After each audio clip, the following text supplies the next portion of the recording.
안녕하세요. 음악이 영화를 만났을 때 진행의 JR입니다. 지금 세계는 에너지 전쟁으로 많은 국가들이 에너지 산업에 많은 힘을 쏟고 있습니다. 특히 화석연료의 고갈과 환경 문제, 원전의 폐기물 처리 문제 때문에 한계에 부딪혀 있는데 이를 해결해 줄 자원으로 메탄 하이드레이트란 미래의 연료가 주목받고 있습니다.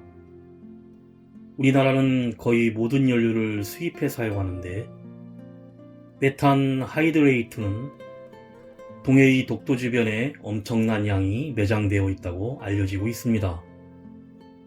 메탄 하이드레이트는 불타는 얼음이라 불리우는 물질로 깊은 바다에서 저온과 고압 상태에서 천연가스가 물과 결합해 생긴 고체 에너지원입니다. 깊은 바다에서는 얼음으로 존재하지만 높은 온도나 압력 상태에서는 물과 가스가 분리되어 불을 붙이면 타오르는 얼음입니다. 지구에는 총 250조 톤이 매장되어 인류가 5천년 동안 쓸 수 있다고 알려져 있고 우리 동해에는 6억 톤에 달하는 양이 매장되어 있는 것으로 추정되며 국내 가스 소비량의 30년 양으로 특히 독도 주변에 매장되어 있습니다. 메탄 하이드레이트가 각광받는 이유는 청정 에너지로서 기존의 석유 시설을 이용해 사용할 수 있고 미래의 에너지원으로 탁월하다는 평가를 받고 있습니다. 다만 시추 과정에서 어떻게 메탄의 방출을 막을 것인가라는 기술적 문제를 해결해야 되는데 앞으로 응용기술 연구와 인적 자원, 정부 지원 등으로 이런 훌륭한 에너지 자원이 완전 상용화되어 지하 자원이 거의 없는 우리나라의 밝은 미래를 보여줄 수 있는 한 줄기 빛이 되었으면 하는 바람입니다.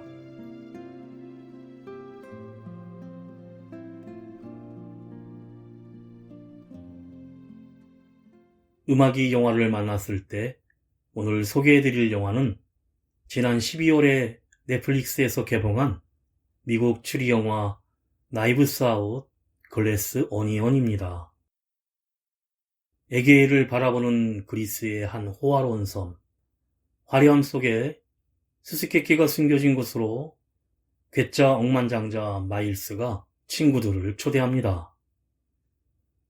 친구들과 살인 미스터리 게임을 하며 주말을 즐기자고 제안하는데 친구들의 이력들도 화려하여 최첨단 과학자 라이오넬, 미국 코네티컷 주지사 클레어, 모델 출신 패션 디자이너 버디, 인플루언서 듀크와 여자친구 위스키, 흑인 여성인 마일스의 전통업자 앤디, 그리고 누구의 초대를 받았는지 알 수 없는 명탐정 분우와 블랑도 섬으로 향합니다. 살인게임을 즐기기 위해 모인 사람들은 사건이 일어나지도 않았는데 등장한 탐정 때문에 시작부터 흥미를 느끼지만 서로의 숨겨진 비밀들이 드러나면서 놀라운 진실을 마주하게 됩니다. 먼저 가수 채연이 부르는 둘이서 듣고 영화 이야기 시작합니다.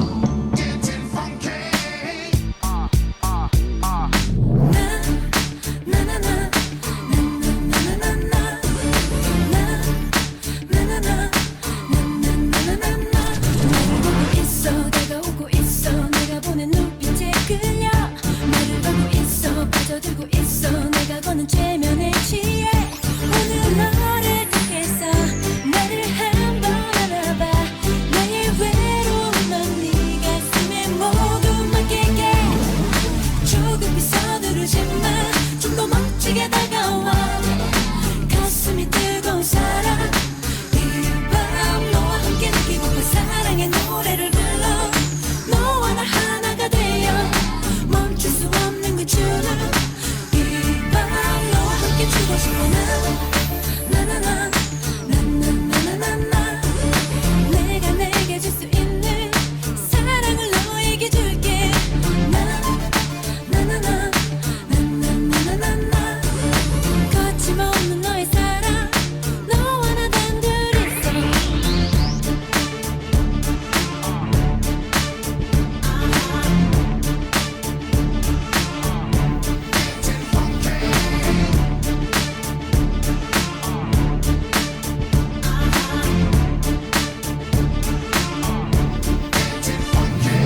짓고 있어 네가 내게 다가올 때까지 손짓하고 있어 내게 오고 있어 네가 보낸 눈빛에 끌려 오늘 너를 택했어 나를 한번 안아봐 나의 외로움 넌 네 가슴에 모두 맡길게 조급히 서두르지마 좀 더 멋지게 다가와 가슴이 뜨거운 사랑 이 밤 너와 함께 느끼고파 사랑의 노래를 불러 너와 나 하나가 되어 멈출 수 없는 그 춤을 이 밤 너와 함께 추고 싶어 나나나나 나나나나나 내가 내게 줄 수 있는 사랑을 너에게 줄게 나나나나 나나나나나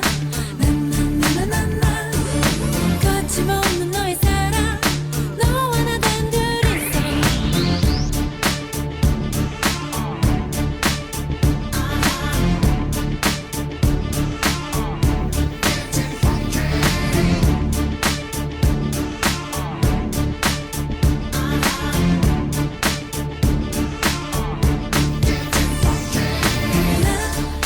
나나나나 나나나나나 2020년 5월 13일 테크 기업 알파의 창업자인 억만장자 마일스 브론이 보낸 의문의 나무상자가 코네티컷 주지사 클레어 디벨라, 알파의 과학자 라이오넬 투생, 스타 모델 버디 제이, 마초 유튜버 듀크 코디 등 4명의 오랜 친구들에게 전달되면서 영화가 시작됩니다.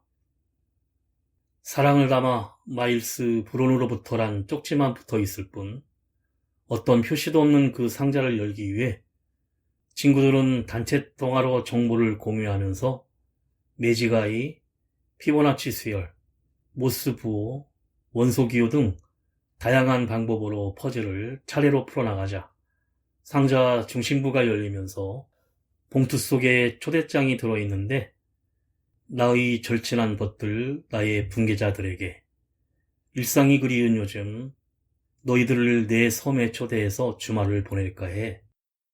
우리의 우정을 기리는 자리야. 퍼즐 푸는 기술도 늘었길 기대할게. 이번엔 미스터리를 풀어야 할 거거든. 내 살인 미스터리. 이동표는 곧 전달할게. 목먹는 것들을 말해줘. 사랑과 키스를 담아 마일스가 라고 쓰여 있습니다. 같은 시각 이 4명 외에 또 한 사람도 상자를 받았는데 5번째 수용자인 흑인 여성은 말없이 상자를 바라보다 퍼즐을 풀고 싶지 않았는지 망치로 상자를 박살내고 봉투 속의 초대장을 살펴봅니다. 한편 코로나19 때문에 화장실 욕조 안에서 틀어박혀서 격리 중이던 사설 탐정 분우와 블랑은 지루함에 자기에겐 흥미진진한 사건이 필요하다며 하소연하던 중 동료 필립에게 누군가가 상자를 들고 왔다는 얘기를 전달받습니다. 장면이 바뀌어 마일스가 초대한 섬으로 가기 위해 항구로 일행들이 보이는데 분우와 블랑에 이어 상자를 받았던 4명의 친구와 버디의 비서 패그, 듀크의 여자친구 위스키까지 총 7명이 도착을 합니다. 일행들은 곧 유명 탐정인 블랑을 알아보고 게임을 위해 마일스가 초대한 곳으로 이해하는데 곧이어 마일스의 섬으로 가는 배에 승선하던 중 늦게 도착한 택시에서 누군가가 내리는데 바로 상자를 받아 부쉈던 5번째 인물인 흑인 여성 앤디였고 내 친구들은 그녀를 보자 얼굴이 굳어버리고 블랑은 이를 유심히 지켜봅니다. 가수 우디가 부릅니다. Say I Love You.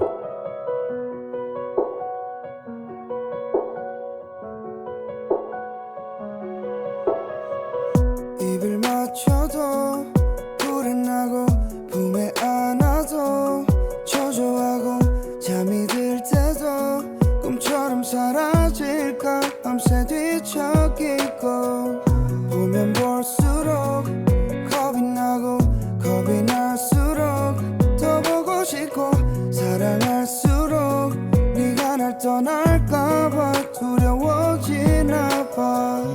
사랑을 다 줘도 불안한 건 남자야. 넌 너무 모르지 남자의 사랑은. 사랑할수록 더 보고 싶고 보면 볼수록 더 안 달라고. 평생 내 여자로 만들고픈 조급한 마음인걸. 평생 내 여자로 살아줄래. 나 말곤 없다고 말해줄래. 조금도 불안해하지 않게 한 번 더 말해줄래. Say I love you. Say I love you. Say I love you.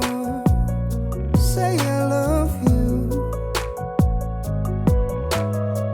사랑할수록 닮아가고 날이 갈수록 더 좋아져.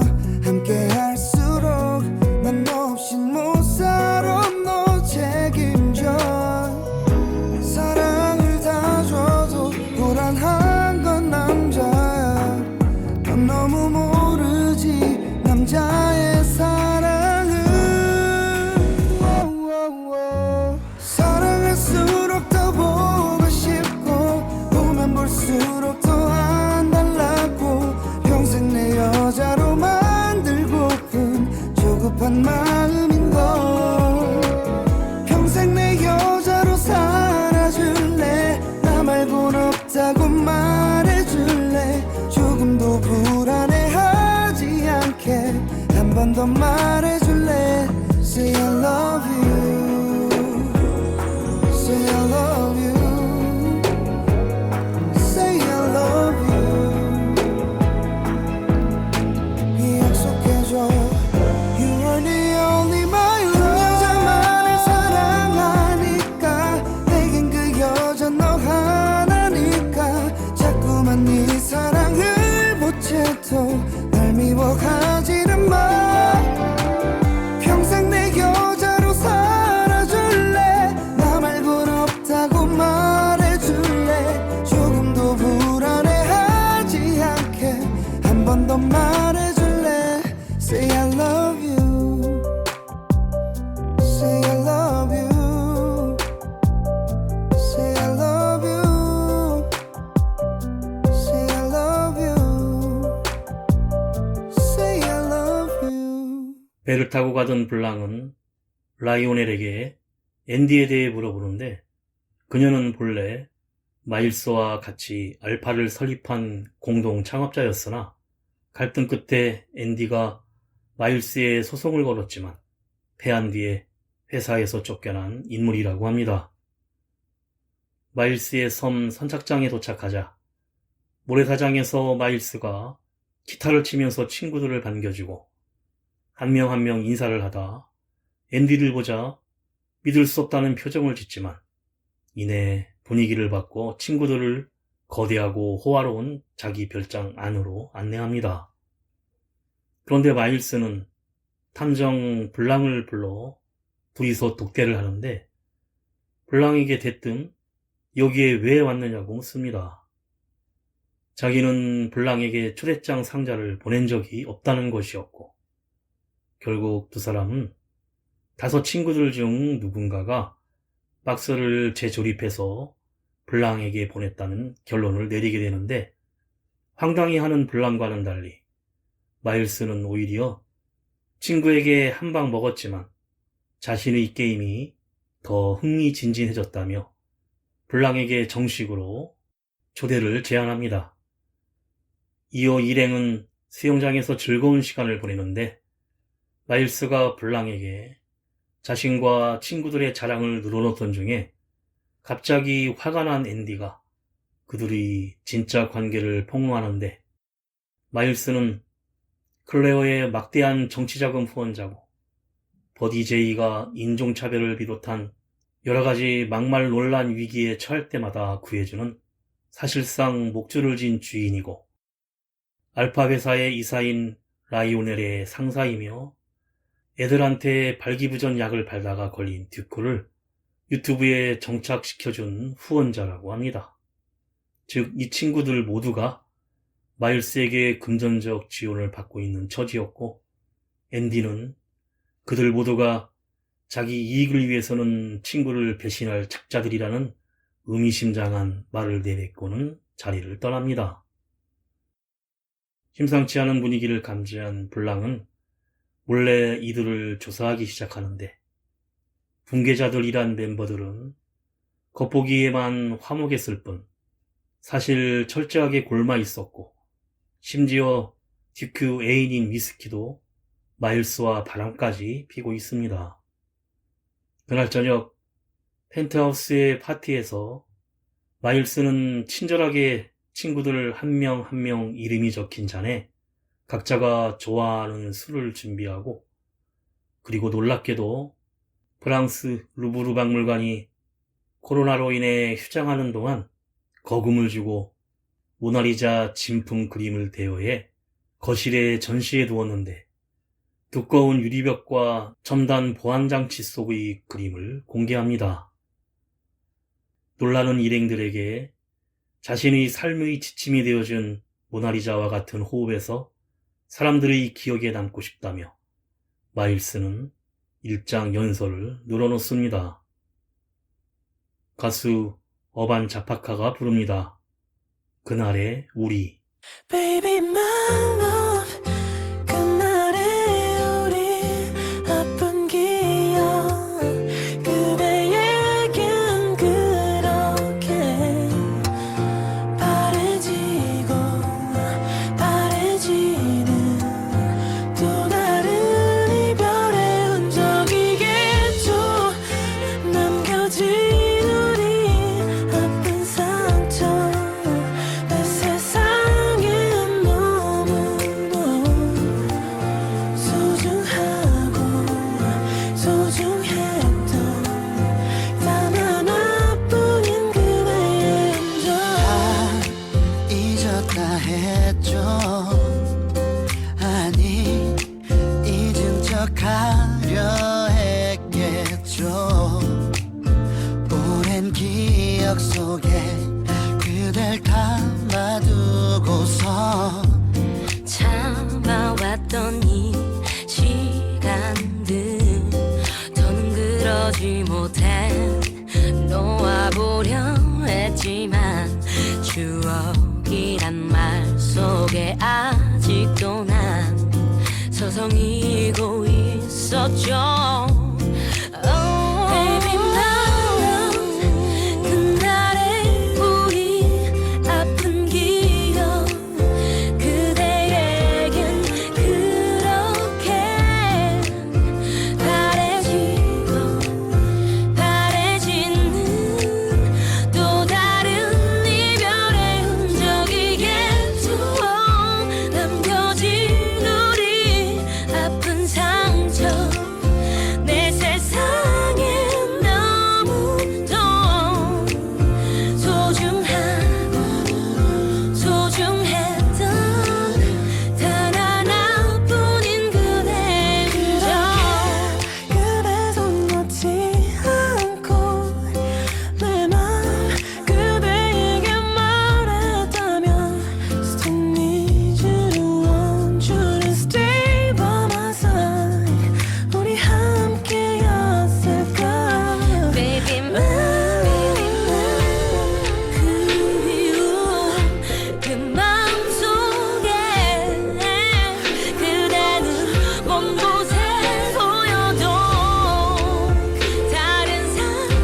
마일스는 일주일 후 이 섬에서 전 세계 정상들과 언론사들을 불러놓고 세기의 대발표가 있을 것이라면서 하얀 결정체를 보여주는데, 클리어라고 이름 붙인 결정은 석유나 석탄, 태양열을 응가하는 차세대 청정 에너지원으로 해수에서 추출해 무한에 가까운 원료라는 것입니다. 하지만 이미 클리어에 대해 알고 있던 알파사의 라이오넬은 경악을 하며 아직 실용화나 부작용에 대해 아무 검증이 되지 않은 물질에 과학자인 자신과 클레어의 정치 생명까지 걸 수는 없다고 따집니다. 그러자 마일스가 의미심장하게 눈치를 주자 아무 말도 못하고 마일스는 발표를 감행할 예정입니다. 이런 애매한 분위기에서 마일스가 준비한 살인 추리 게임이 시작되는데, 자신이 죽는 상황을 연기할 테니 누가 왜 어떻게 사건을 일으켰는지 맞춰보라는 것이었고, 하지만 게임이 시작되자마자 탐정 불랑이 일어나더니 홀에 설치된 석궁과 저택에서 마일스가 말한 옛 잡지를 통해 살인의 동기와 범인까지 순식간에 추리를 해서 게임을 시작과 동시에 끝내버립니다. 그러자 마일스는 기분이 잔뜩 상한 채로 방으로 가는데, 뒤따라간 블랑이 일부러 자신이 게임을 망쳤다면서 지금 이 섬의 7명 모두가 당신을 죽여도 될 만한 동기들을 갖고 있는데 살인 게임이라니 제정신이냐며 경고를 합니다. 한편 일행들 사이에서도 묘한 분위기 속에 술을 마시고 취하자 서로 약점을 들먹이며 분위기가 날카로워지더니 흑인 여성 앤디가 마침내 자신은 진실을 원한다며 울분을 토해내고, 듀크가 내가 패배자에 불과하다는 게 진실이라면서 모욕하자 앤디는 분한 표정으로 자리를 떠납니다. 다시 돌아온 마일스가 분위기를 바꿔 음악을 틀고 흥을 내는데 다시 화기애애해지고, 그런데 갑자기 술을 마시던 듀크가 호흡곤란 증세를 보이며 쓰러지고 손 쓸 틈도 없이 사망을 합니다.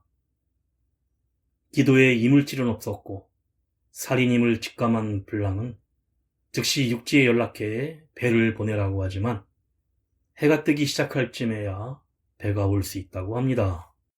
그때 마일스는 바닥에 떨어진 잔에 적힌 자신의 이름을 보고 듀크가 실수로 자신이 잔에 든 술을 마신 거라면서 누군가가 자기를 독살하려 했고 범인을 찾아주면 10억 달러를 주겠다면서 겁에 질립니다. 그런데 듀크가 항상 차고 다녔던 권총까지 사라진 상황에 10시를 알리는 종소리가 울리자 섬 전체가 정전이 되는데, 마일스는 진짜 살인 게임이 시작된다면서 두려워하고 칠흑 같은 어둠에 모두가 겁에 질리게 됩니다. 가수 정승환이 부릅니다. 눈사람.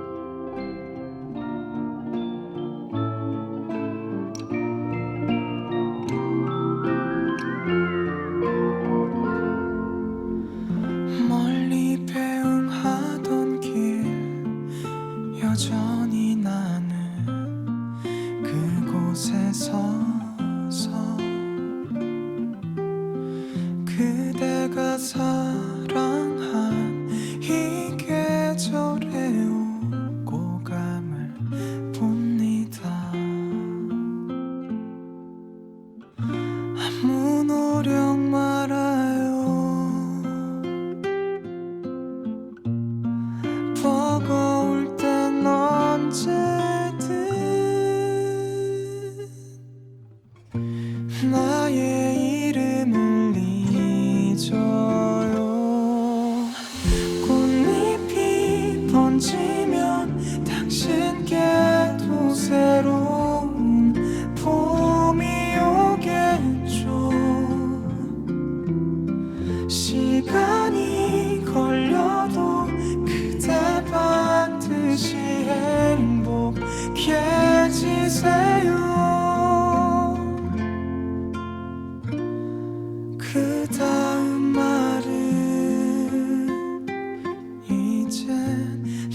내가 해줄 수 없어서 마음속에만 둘게요. 꽃잎이 번지면 그럼에도 새로운 봄이 오겠죠. 한참이 걸려도 그대 반드시 행복해지세요.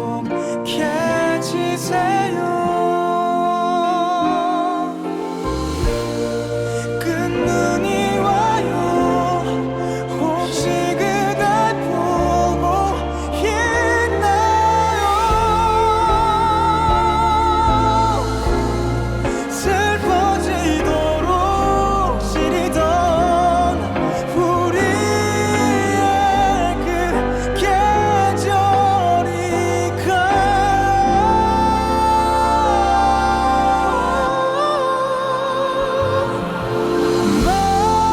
마지막으로 날 떠올려준다면 안 되나요? 다시 한 번 더 같은 마음이고 싶어. 우리 보내겠죠.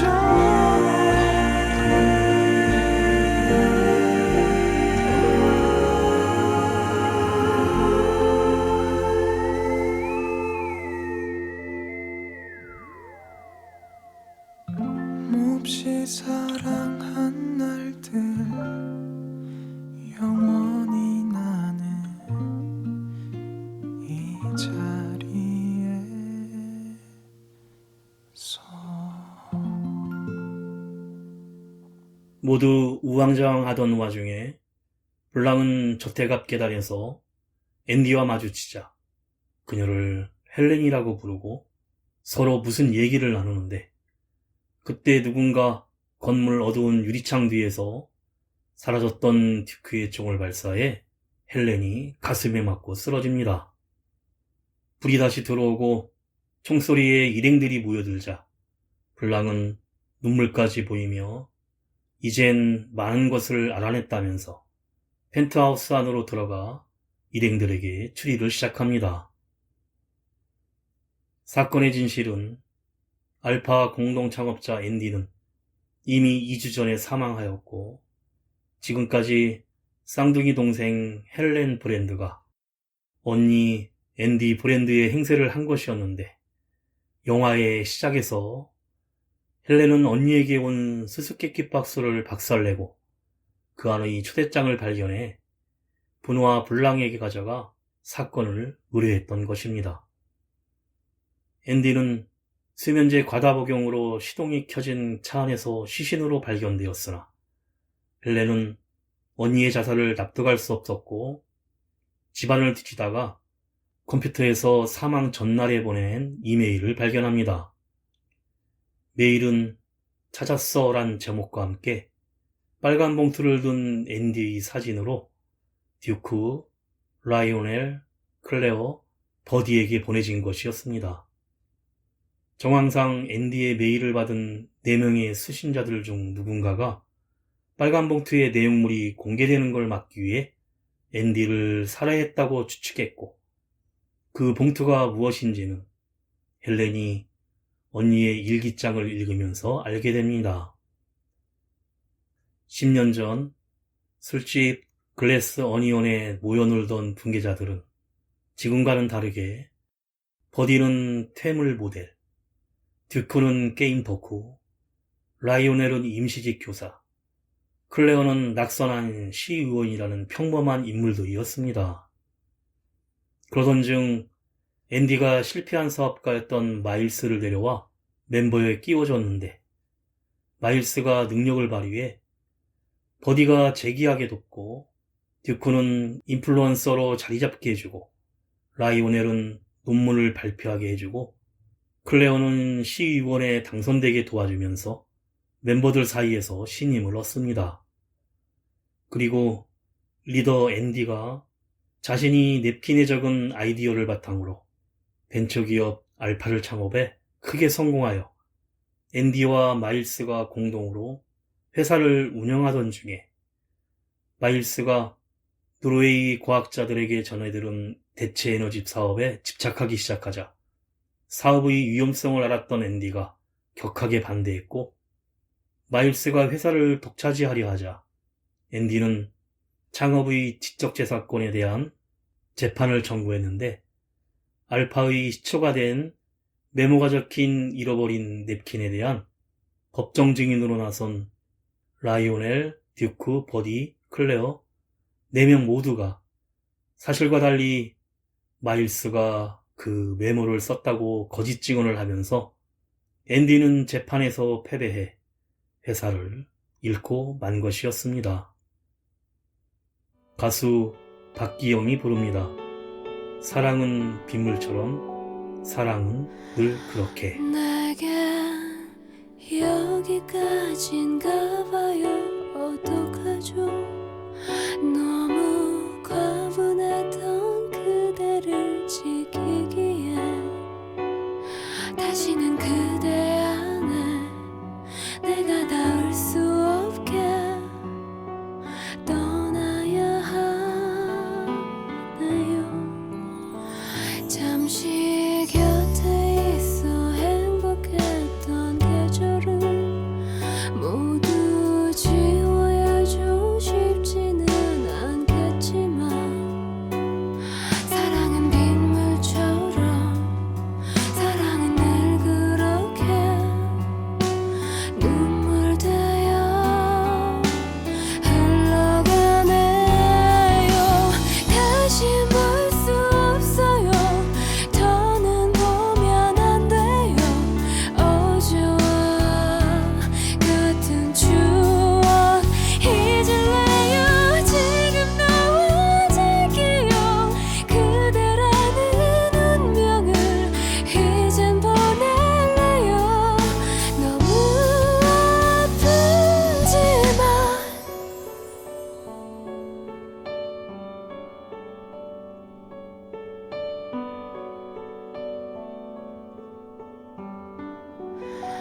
내게 사랑은 왜 어렵기만 할까요?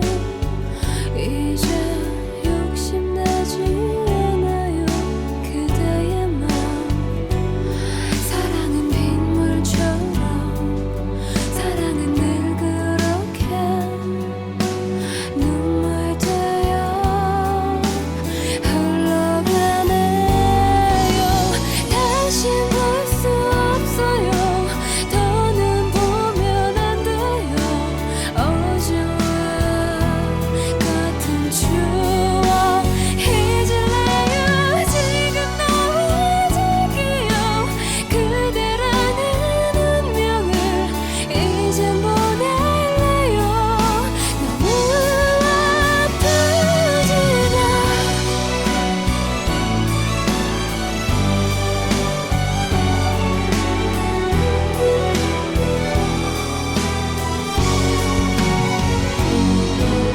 하얀 밤지 새우며 영원하자 약속한 그대와 나의 꿈결 같은 시간 이슬처럼 고요히 기억 속에 안기어 눈물 되어 흘러가네요. 다시 볼 수 없어요. 더는 보면 안 돼요. 어제와 같은 추억 잊을래요.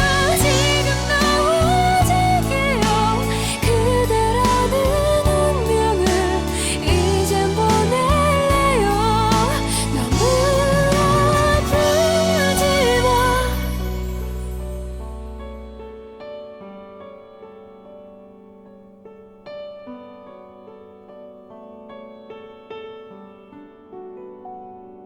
빨간 봉투 속에는 지적재산권 재판의 물증인 냅킨이 들어있었고, 이 봉투는 죽은 언니 앤디의 집에서 발견되지 않았습니다. 동생 헬렌은 블랑에게 언니를 죽이고 봉투를 가져간 진범을 찾아달라고 요청했고, 블랑은 혼자서는 어렵다면서 헬렌에게 쌍둥이 언니로 변장해 같이 섬에 가자고 제안을 한 것입니다. 다행히 죽은 앤디의 부고도 알리지 않았고 장례식도 하지 않아 속일 수 있었는데, 만일 자신이 죽인 앤디가 섬에 등장한다면 살인범이 반응을 보일 게 당연해 범인을 잡을 수 있으나 무척 위험한 일이라 블랑도 강요하지 않았으나 헬렌은 같이 위험을 무릅쓰기로 한 것입니다. 그렇게 둘은 남몰래 협조해 헬렌은 염탐원을 통해 일행의 많은 비밀을 알아내는데, 우선 라이오넬과 클레어는 사실 마일스가 밀어붙이는 클리어 사업이 실용화가 아득히 먼 기술임을 알고 있었으나 마일스의 압박에 못 이겨 동조한 상태였고, 듀크는 자신의 유튜브가 위기였기에 애인인 위스키를 시켜 마일스를 꼬드기며 베갯머리에서 로비를 하고 있었고, 버디는 방글라데시 공장의 인권 문제에 관한 책임을 마일스 대신 덮어쓰는 대가로 3천만 달러라는 거금을 받기로 약속한 상황이었습니다. 그리고 헬렌은 클레어 일행과의 대화를 통해 사망 당일 듀크, 라리오넬, 클레어, 버디 4명이 앤디의 집에 찾아갔으나 모두 앤디는 만나지 못했다는 사실을 확인하는데, 마일스의 팩스 종이 속에서 라이오넬이 마일스에게 보낸 앤디의 메일이 와 있는 것을 보고 마일스도 용의자로 추측을 합니다. 또한 모두 앤디의 집에 찾아갔기에 냅킨이 든 빨간 봉투도 누군가 섬에 가져왔을 거라 추리한 블랑은 헬렌에게 몰래 자리를 빠져나가 모든 방을 뒤져보라고 했지만 봉투는 나오지 않았고, 그때 정전이 되어 혼란스러워 달려가다 블랑과 만났을 때 어둠 속에서 누군가가 헬렌을 총으로 쐈던 것입니다. 그러나 헬렌이 안주머니에 넣어둔 언니의 일기장이 총알을 막아준 덕에 죽지 않았고, 블랑은 아직 찾아보지 않은 건물의 중앙 테라스의 글래스 어니온을 떠올리고 주머니에 있던 핫소스를 헬렌의 가슴에 뿌려 죽은 것으로 위장해 시간을 벌어준 것입니다.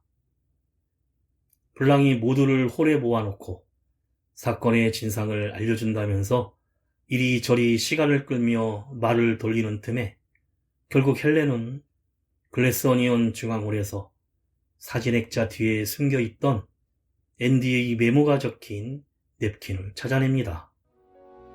가수 허각이 부릅니다. 나를 사랑했던 사람아.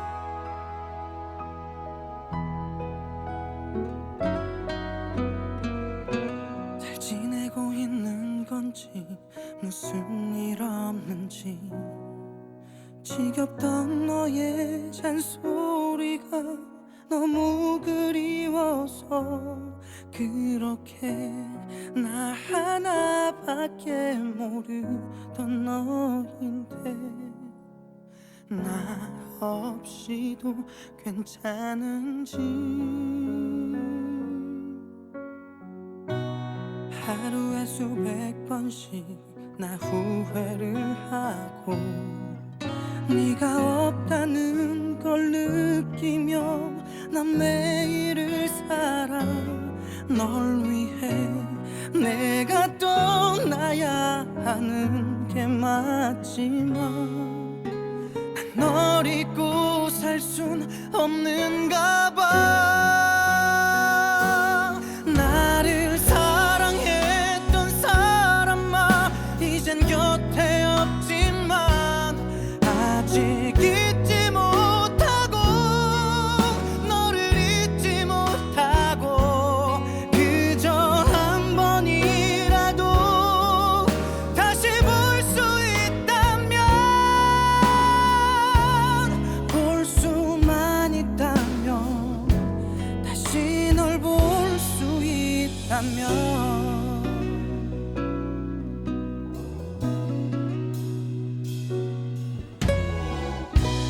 너무나도 아프고 잊을 수 없어.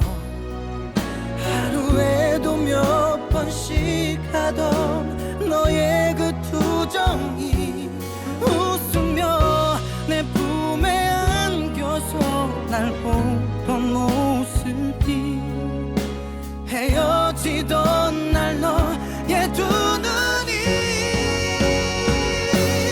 나를 사랑했던 사람아 이젠 곁에 없지만 아직 잊지 못하고 너를 잊지 못하고 그저 한 번이라도 다시 볼 수 있다면 널 볼 수만 있다면 네가 있어서 나는 항상 웃을 수 있었고 네가 있기에 내가 가장 행복했었고 너로 인해 내 삶도 살아볼 만했었어.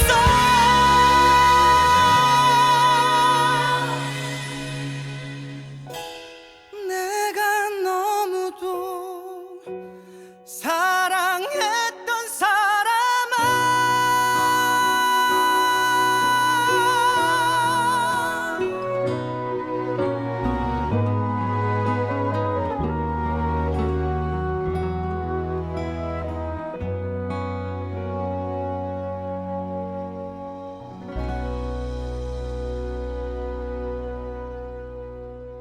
앤디와 듀크를 죽인 살인범은 마일스였는데, 마일스는 뉴욕에서 라이오넬이 보낸 메일 팩스를 받고 누구보다 빨리 앤디의 집으로 찾아가 수면제를 먹여 살해했습니다. 그리고 마일스는 고급 파란색 포르쉐를 타고 다녔는데, 앤디를 죽인 날에도 그 차를 타고 나오는 길에 오토바이를 타고 오던 듀크를 칠 뻔하면서 서로를 확실히 알고 말았는데, 자신의 알리바이를 알고 있는 듀크가 자기 유튜브를 알파뉴스라는 기업 홍보 프로그램에 끼워달라 협박해 성사시키며 앤디를 죽인 걸 모른 척 해주는 대신 자신이 원하는 것을 얻으려고 한 것입니다. 그러나 마일스는 파인애플 알러지가 있는 듀크에게 파인애플 원액 주스를 섞은 술을 줘 사망케 했고 총을 훔쳐 헬렌을 쏘았던 것입니다. 블랑의 이런 주장에 살인범이 된 마일스는 전부 정황 증거일 뿐이며 물증은 어딨냐고 따지지만, 이때 헬렌이 자신의 정체를 밝히면서 글래스 어니언 홀에서 찾아낸 10년 전 알파 사업 아이디어가 적힌 냅킨을 들고 나타나 증거로 내밉니다. 그때 갑자기 마일스가 라이터를 꺼내 헬렌이 들고 있던 냅킨을 태워 잿더미로 만들어버리고 범행을 입증할 유일한 증거가 사라지자 이 상황을 지켜본 분계자 일행들은 모두 마일스의 편으로 돌아서서 못 봤다고 합니다. 블랑도 탐정은 진상을 밝히는 것까지라면서 증거가 사라져 안타깝다고 위로하며 술잔을 주는데 술잔 밑에 무언가를 같이 전해줍니다. 헬렌은 블랑이 건네준 술잔을 원샷한 후 자신을 비웃는 마일스가 보는 앞에서 술잔을 바닥에 던져 깨는 것을 시작으로 홀에 있던 모든 값비싼 유리 조각품을 박살내기 시작합니다. 그러자 자신들의 처지와 마일스의 악랄함에 불만이 폭발한 다른 5명도 함께 장식품을 부수기 시작하는데, 마일스는 그런 그들을 비웃으며 태연한 척하다가 헬렌이 피아노 장식과 술 거치대를 때려 부수자 대체 뭘 원하냐며 소리를 지릅니다. 이때 헬렌이 마일스의 라이터를 빼앗아 박살난 수리에 불을 붙이고 자신의 겉옷과 소파 쿠션과 담요들을 불쏘시개로 불을 더 크게 키우자 좀 전까지만 해도 여유를 부리던 마일스는 크게 당황합니다. 그리고는 헬렌이 블랑에게 몰래 건네받은 클리어 결정을 불 속에 던져버리자 모닥불처럼 작게 타던 화재는 폭발을 하며 공조 시스템으로 빨려 들어가 순식간에 건물 전체에 퍼져나가 대폭발을 일으킵니다. 충격으로 불타는 홀에 쓰러졌던 헬렌의 시야에 모나리자의 그림이 들어오고 마일스도 눈치채고 거의 동시에 달렸으나 헬렌이 스위치를 눌러 방호벽을 열어 세기의 명화 모나리자가 불타버리고 맙니다. 그러자 큰 충격을 받고 멘붕에 마일스의 표정은 찌그러지고 한참 후 불타는 건물 밖에서 마일스에게 헬렌은 차세대 에너지원이 세계에서 가장 유명한 그림을 태웠다면서 축하해 소원대로 이제 모나리자와 함께 역사의 길이 기억되게 생겼네 라고 쏘아붙이고는 떠나버립니다. 그리고 분계자 일행들은 마일스의 모든 범죄에 대해 증언할 것을 선언하고 멀리 경찰 쾌속선이 오는 것을 보던 블랑은 헬렌에게 이제 집에 갈 준비가 됐냐는 물음에 미묘한 표정을 지으면서 영화가 끝이 납니다.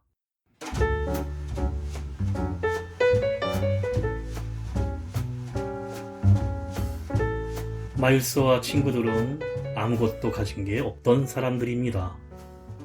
이들은 뉴욕의 글래스 어니언 바에서 술을 마시고 돌다가 깜짝 아이디어로 알파라는 회사를 설립하고 성공해 알파의 자본으로 라이오넬은 연구하고 클레어는 주지사가 되는 등 각자 커리어를 쌓아갑니다. 그러다 폭발적인 힘을 가진 수소연료를 개발하는 일을 두고 친구들이 대립하는데 역시 돈이 얽히면 틀어지기 쉬운 게 인간관계이고 서로 허물없는 친구 사이 같지만 하나씩 껍질을 벗기면 속살이 드러나는 양파처럼 이들 모두는 각자 비밀과 거짓, 살인의 동기를 하나쯤은 품고 있었으며 억만장자가 즐겁자고 제안한 미스터리 살인게임은 의도와 달리 실제 살인극으로 바뀌게 됩니다.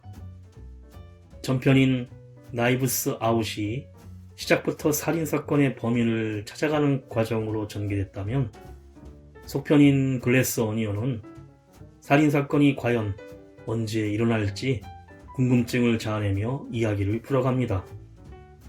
누군가의 죽음으로 등장인물 모두 용의자가 되어 천재 탐정이 실력을 발휘하기 시작해 극히 진행될수록 블랑을 응원하며 사건을 꼭 해결해줬으면 하는 바람이 커지게 됩니다.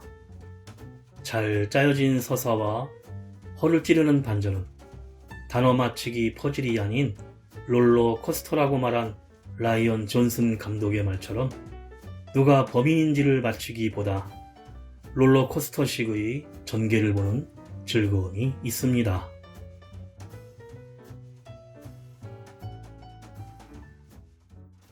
음악이 영화를 만났을 때 오늘 소개해드린 미국 추리 영화 글래스 어니언이었는데요.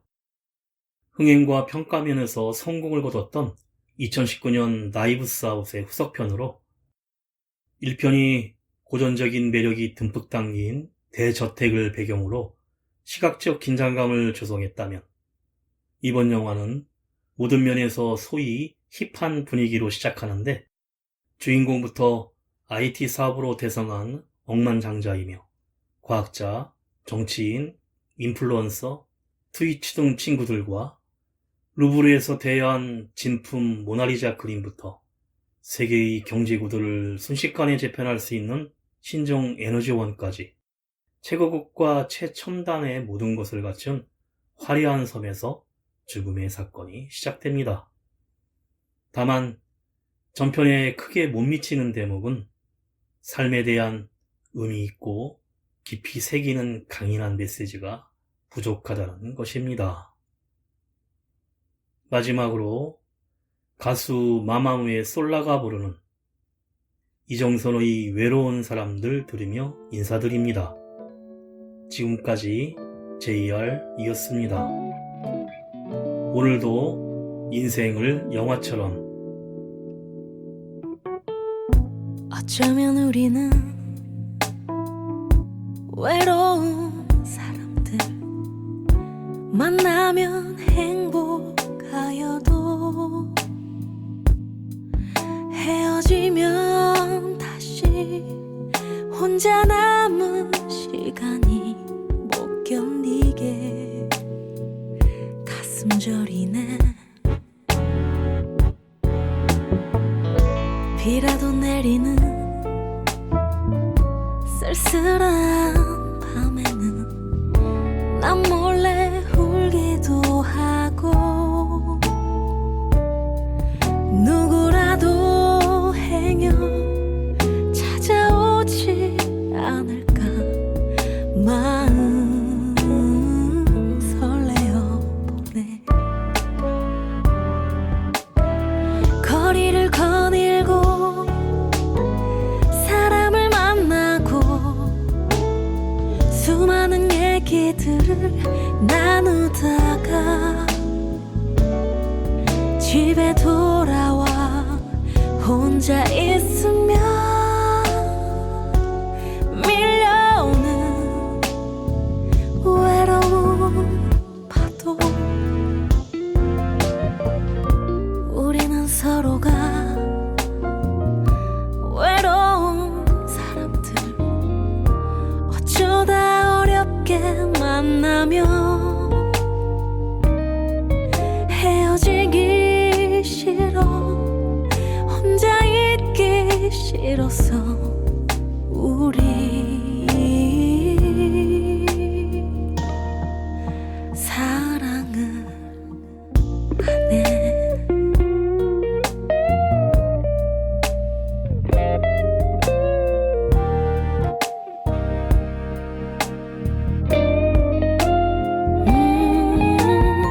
거리를 거닐고 사람을 만나고 수많은 얘기들을 나누다가 집에 돌아와 혼자 있으면